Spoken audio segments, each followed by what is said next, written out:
Sa kuhang ito ng isa sa mga pasahero, kitang binubuksan na ang bintana ng tumirik na tren bago magsantolan Annapolis Station. Nawalan daw kasi ng aircon at ilaw ang tren.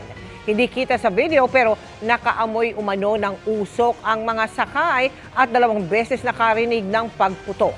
Bago nito, nagkaaberya sa biyahe sa Shaw Boulevard Station nang biglang umanong huminto ang tren kaya natumba ang mga pasahero. Humingi ng paumanhin ng pamunuan ng MRT3, anila nawala ng traction ang unang bagon ng tren na pa-northbound. Sabi pa nito, matagumpay nang nahila ang tren papuntang Santolan Station at sasailalim sa pagsusuri. Ligtas din anilang nailipat ang mga apektadong pasahero sa kasunod na tren.